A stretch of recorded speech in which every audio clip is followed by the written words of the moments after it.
সুপ্রিয় ছাত্রছাত্রী বন্ধুরা, তোমরা সবাই কেমন আছো? বিডি ক্যাম্প চ্যানেলের পক্ষ থেকে তোমাদের সবাইকে স্বাগতম। আজকে আমরা হাজির হয়েছি 2021 সালের এইচএসসি পরীক্ষায় অংশগ্রহণকারী শিক্ষার্থীদের জন্য হিসাব বিজ্ঞান অ্যাসাইনমেন্টের সমাধান নিয়ে। তো প্রথমে আমরা আমাদের অ্যাসাইনমেন্টটা দেখব।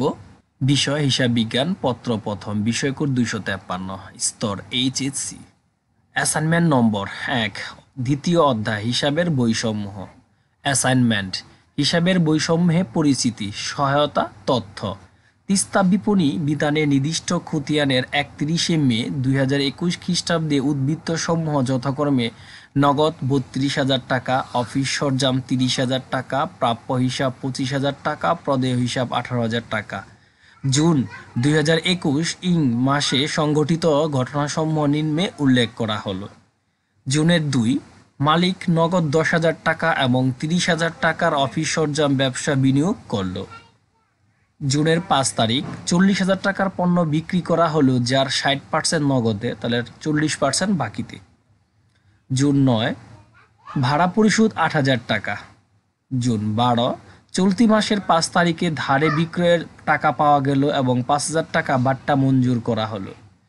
এরপর দেখো জুন 17 তারিখে যেটা বলছে, মালিক ব্যক্তিগত সম্পদ 1 লক্ষ টাকায় বিক্রি করে নিজ ব্যবহারের জন্য 50,000 টাকা দিয়ে একটি ল্যাপটপ ক্রয় করলো। এরপর দেখো জুন 20, ঘোষ অ্যান্ড সন্সের নিকট থেকে পণ্য ক্রয় 9,000 টাকা, যার 50% ধারে মানে বাকিতে। 23 তারিখে ঘোষ অ্যান্ড সন্সকে তার পাওনা পরিশোধ করলো এবং 200 টাকা বাট্টা পাওয়া গেল। 26 তারিখে যে কাজ, 30,000 টাকার পণ্য নগদে বিক্রি করা হলো। জুন 30, ম্যানেজারের বেতন প্রদান করা হলো 10,000 টাকা। তো শিক্ষণফল তোমরা একটু দেখে নেবে এবং নির্দেশনাটা পড়ে নেবে, যেহেতু অ্যাসাইনমেন্ট ক্লাস বড় করা যাবে না। তো দেখো প্রথমে যেটা নির্দেশনায় আছে, ক, হিসাব চক্রের ধাপ ব্যাখ্যাকরণ। খতে বলছে জুনের 2 তারিখ, 5 তারিখ, 9 ও 20 তারিখের লেনদেন হিসাব সমীকরণে প্রদর্শন করতে হবে। এরপরে গতে বলছে 2, 5, 17 ও 26 তারিখের ঘটনার দাখিল প্রস্তুত করতে হবে। এরপরে ঘ, মূলধন হিসাব, নগদান হিসাব, অফিস সরঞ্জাম হিসাব, প্রদেয় হিসাব প্রস্তুত করা, অর্থাৎ খতিয়ান করতে হবে।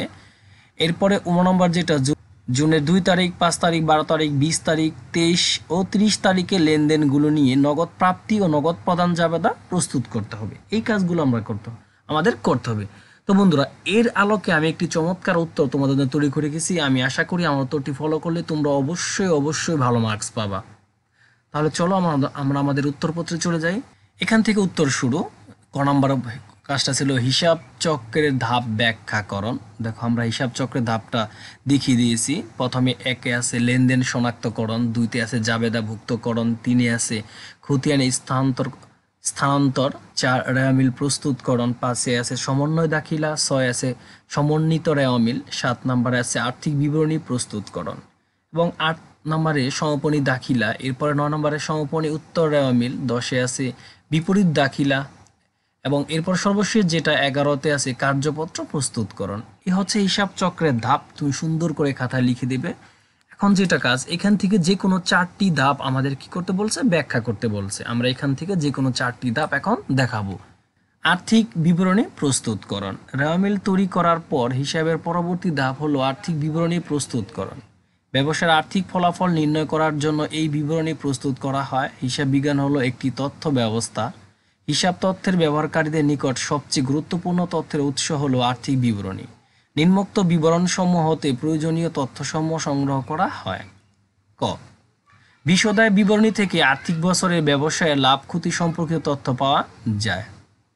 এরপর দেখো খতে বলছে লাভ ক্ষতি আবন্টন হিসাব, ব্যবসায় অর্জিত মুনাফা হতে বিভিন্ন সঞ্চিতি এবং মালিকদের মধ্যে বন্টন সম্পর্কে তথ্য জানা যায়। এরপর গতে বলছে আর্থিক অবস্থার বিবরণী হতে ব্যবসার সম্পত্তি, দায় এবং মালিকানা সত্ত্বের পরিমাণ জানা যায়। এরপর দেখো আমি 2 নম্বরটা সাজিয়েছি সমাপনী দাখিলা। তোমরা তোমাদের মতো দিতে পারো, আমি 2 নম্বর হিসেবে এটাই দিছি। যে কোনো 4টি ধাপ বর্ণনা দিতে বলছে। যেহেতু কোনো ব্যবসায়ী প্রতিষ্ঠানের হিসাবকে পরবর্তী আর্থিক বছর উপযোগী করে তোলার জন্য আয় ব্যয়ের জাতীয় হিসাবের ব্যালেন্সকে শূন্যে নামিয়ে আনার জন্য সমাপনী দাখিলা দিতে হয়। সমাপনী দাখিলা তৈরি এবং খতিয়ান লেখার মাধ্যমে আয় ব্যয় হিসাবসমূহ বন্ধ হয়ে যায়। এরপর দেখো 3 নম্বর যেটা আমি সাজিয়েছি, সমাপনী উত্তর রেওয়ামিল ব্যবসায়ের নিয়মিত আর্থিক লেনদেন সাধারণ বা বিশেষ জাবেদা এবং খতিয়ানে লেখার পর গাণিতিক শুদ্ধতা যাচাইয়ের উদ্দেশ্যে চতুর্থ ধাপে একটি রেওয়ামিল তৈরি করা হয়। এরপর সমন্বয় জাবেদা তৈরি এবং পোস্টিংয়ের পর আর্থিক লেনদেনের সামগ্রিক চিত্র জানার জন্য সমন্বিত রেওয়ামিল তৈরি করা হয়। সর্বশেষ যে এন্ট্রিটা আমি দিছি সেটা হচ্ছে দেখো 4 বিপরীত দাখিলা। হিসাব চক্রে এই ধাপটি সম্পূর্ণ ঐচ্ছিক। পরবর্তী আর্থিক বছরে প্রথম তারিখে বিপরীত দাখিলা দেওয়া হয়। হিসাব চক্রে এই ধাপে পরবর্তী হিসাবকালে লেনদেন সমূহ লেখার সুবিধার্থে আর্থিক বিবরণী তৈরি ও সকল হিসাব বই বন্ধ করার জন্য সমন্বিত দাখিলার প্রেক্ষিতে বিপরীত দাখিলা দেখানো হয়। এটি সমন্বিত দাখিলার সম্পূর্ণ বিপরীত দাখিলা। পূর্ববর্তী হিসাবকালের বকেয়া ও অগ্রিম আয় ব্যয় সংক্রান্ত আইটেমগুলো বিপরীত দাখিলায় দেওয়া হয়। যেমন বিগত হিসাবকালের শেষে বকেয়া ভাড়ার পরিমাণ ছিল 5,000 টাকা। তো দেখো আমরা খ নাম্বার কোশ্চেনটা সাজিয়েছি। খ নাম্বারে যেটা বলছিল তিস্তা বিপণী 2021 সালের জুন 2, 5, 9, 20 তারিখে লেনদেন দ্বারা হিসাব সমীকরণ প্রভাব। তো এটা করার আগে আমরা 2, 5, 9, 20 তারিখে লেনদেনটা একবার পড়ে আসবো। তাহলে চলো বন্ধুরা আমরা যাই। তো 2 তারিখে যেটা বলছে মালিক নগদ 10,000 টাকা, 30,000 টাকার অফিস সরঞ্জাম ব্যবসা বিনিয়োগ করা হলো, 40,000 টাকার পণ্য বিক্রয় যার 60% নগদে। 9 জুন ভাড়া পরিশোধ 8,000 টাকা। তো এই ছিল আমাদের এখন আমরা চলে যাবো উত্তরে। দেখো তো এর আলোকে ঘর হবে যেটা সম্পত্তি পাশে আসবে নগদান হিসাব, প্রাপ্য হিসাব এবং অফিস সরঞ্জাম হিসাব, কারণ এই তারিখের যে লেনদেন সেই অনুযায়ী সেটা ঘরগুলো হয়েছে। এরপরে দায় প্লাস মালিকানা পাশে আসবে প্রদেয় হিসাব এবং মূলধন হিসাব। তো 2 তারিখে যে লেনদেনটা জুনের 2 তারিখে নগদ 10,000 টাকা এবং অফিস সরঞ্জাম 30,000 টাকা। তো 10 এবং 30 যোগ করে হয়েছে কত, দায় পাশে 40,000 টাকা। মন্তব্যটা লিখে দিছি, তোমরা লিখে নিও। এরপর দেখো উদ্বৃত্ত হিসেবে থাকে এই পাশে 10,000, এখানে থাকে 30,000 টাকা। এরপরে 5 তারিখে জুনের 5 তারিখেই বলছে যে 40,000 টাকা যার 60% নগদে, তাহলে 40% 60% নগদ মানে 24,000 টাকা। আর বাকি থাকে 40% থাকে 16,000 টাকা। তো এখন এই 24 আর 16 যোগ করে হয়েছে কত, 40,000 টাকা। এখন দেখো এই পাশে উদ্বৃত্ত রয়েছে যেটা এই 24 আর 10 যোগ করলে 34, এটা ঠিক যা আছে তাই, আর এটা উদ্বৃত্ত ঠিক যা আছে তাই, আর এই 40 আর 40 যোগ করে হচ্ছে 80,000 টাকা। এরপরে জুনের 9 তারিখে যেটা বলছে, তো ভাড়া যেহেতু পরিশোধ করছি এখানে নগদ ঠিক 8,000 টাকা আমরা বিয়োগ করে দিছি। এরপর ঠিক মূলধন থেকে এই পাশে থেকে আমরা 8,000 টাকা বিয়োগ করে দিছি। ব্যয় হিসাব মন্তব্য লিখেছি ব্যয়। বিয়োগ করার পর এখানে থাকে 26,000 টাকা, এটা উদ্বৃত্ত যা আছে তাই, এটা উদ্বৃত্ত যা আছে তাই, আর 80,000 থেকে 8,000 করে থাকে 72,000 টাকা। এরপরে 20 তারিখের লেনদেনটা আমরা আরেকবার একটু দেখে আসি। 20 তারিখে যেটা বলছে সেটা হচ্ছে ঘুষ অ্যান্ড সন্সের নিকট থেকে পণ্য 9,000 টাকা যার 50% ধারে পণ্য ক্রয় করছে। তো দেখো 20 তারিখে যে লেনদেনটা 4,500 টাকা আমাদের নগদ থেকে চলে গেছে। এরপরে উদ্বৃত্তটা ঠিক যা আছে তাই, এটা ঠিক যা আছে তাই। এখন আমাদের প্রদেয় হিসাবে 4,500 টাকা আসছে। তো এই 4,500 টাকা আর এই 500 টাকা টোটাল 9,000 টাকা আমরা এখান থেকে বিয়োগ করছি। তো এখান থেকে বিয়োগ করে থাকে 21,500 টাকা। এটা উদ্বৃত্ত যা আছে তাই, এটা ঠিক যা আছে তাই, এটা ঠিক যা আছে তাই। এখান থেকে এটা বিয়োগ করলে 63,000 টাকা। এখন আমাদের আর কোনো আইটেম নাই, আমরা যথেষ্ট এই করছি। এখন আমরা যেটা করবো এই পাশেরটা যোগ করব, যোগ করলে 67,500 হয়েছে, আর এই পাশে যোগ করলে 67,500 হয়েছে। এই ছিল আমাদের খ নম্বর উত্তর। তো বন্ধুরা এখন আমরা গ নম্বরে চলে যাব। তো গ নম্বর চলে যাওয়ার আগে দেখো, গ নম্বরে চলে যাওয়ার আগে যেটা করবো আমরা আরেকবার একটু কোশ্চেনটা পড়বো। গ নম্বর কি বলছে, যেটা জুন 2, 5, 17 ও 26 তারিখের ঘটনার দাখিলা প্রস্তুত করুন। তো দাখিলা বলতে বুঝেছে জাবেদা করতে বলছে। তো আমরা এখন দেখো আসি, আমরা জাবেদার ঘর করছি, তোমরা তোমাদের মতো করে জাবেদার ঘর করবে এইভাবে দেখে দেখে। এরপরে জুনের 2 তারিখে যেটা বলছে নগদ এত টাকা ডেবিট, অফিস সরঞ্জাম হিসাব ডেবিট এবং মূলধন হিসাব ক্রেডিট। তো 10 আর 30 যোগ করছে, মূলধন হিসেবে 40,000 টাকা আসছে, যেহেতু নগদ ও অফিস সরঞ্জাম নিয়ে ব্যবসা বিনিয়োগ করেছে।